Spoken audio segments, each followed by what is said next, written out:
En écriture, on rencontre des jambes, ou plutôt des jambages, car les lettres qui descendent sous la ligne de base sont dites lettres à jambage. Et je trouve ça plutôt élégant. On les étudie maintenant.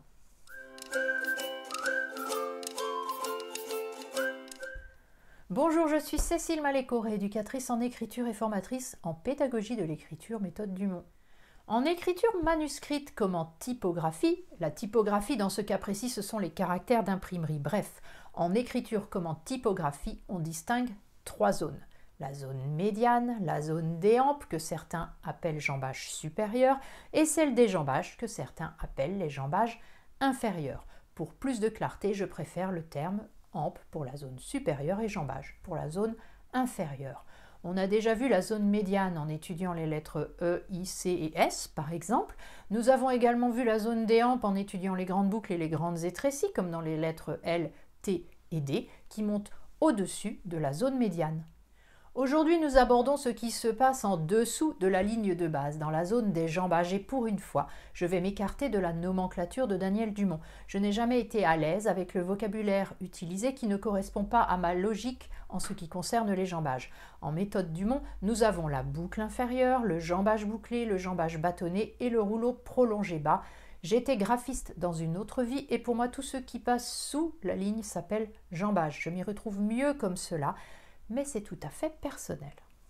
7 lettres font partie de la catégorie des lettres dites à jambage. Nous avons les lettres F, G, J, Y, P, Q et Z.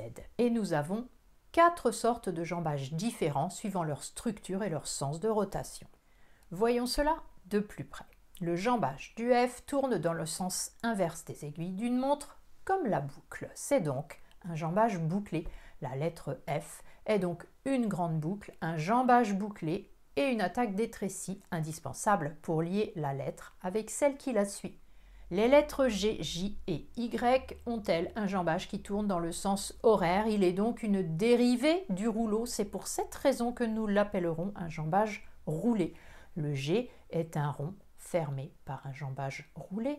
Le J, une attaque de grande boucle suivie d'un jambage roulé. Et le Y, une étrécie suivie d'un jambage roulé. En ce qui concerne le Y, on peut aussi le commencer par un pont, cela n'a pas d'importance. Sachez toutefois que la majorité des adultes tracent le Y avec une étrécie, l'écriture ayant naturellement tendance à revenir vers la première unité, à passer par en bas. C'est pour cela que Daniel Dumont a décidé d'utiliser une étrécie dans sa police de caractère. Mais en apprentissage, vous choisirez d'enseigner celui qui vous convient le mieux, celui avec lequel vous êtes le plus à l'aise. Les jambages des lettres P et Q sont nommés jambages bâtonnés car ils sont en forme de bâton. Le jambage bâtonné est lui aussi une dérivée du rouleau. En effet, vous observerez que si par hasard votre jambage de P se dédouble en remontant à cause de la vitesse, la boucle ainsi formée tourne dans le sens du rouleau. Le P, justement, est formé par une attaque de grande boucle, un jambage bâtonné, un pont, et comme toutes les lettres se terminant par un pont, une attaque d'étrécie. Nous avons abordé les finales des lettres formées de ponts dans une vidéo dont le lien s'affiche par ici. Le ductus du P permet de remonter le long du jambage pour terminer son tracé. En effet, la lettre se terminant par un pont, on peut articuler la remontée du jambage et la fin de la lettre via ce pont. Pour les élèves les plus fragiles ou les grands débutants, on pourra enseigner le P avec un arrêt en bas du jambage et une reprise en haut de ce dernier. Mais dès l'aisance acquise, on demandera une remontée pour plus de fluidité et de rapidité. Le Q est un rond fermé par un jambage bâtonné. Le ductus de la lettre Q ne permet pas de remonter le long du jambage, on laissera donc le tracé s'arrêter en bas et reprendre au niveau de la ligne de base pour écrire le U qui suit cette lettre en langue française.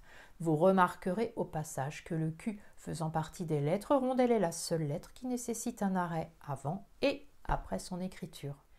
Enfin, la lettre Z est-elle particulière puisque son jambage n'est ni un jambage bouclé, car il tourne dans le sens horaire, ni un jambage roulé, il est en effet beaucoup plus arrondi que ce dernier.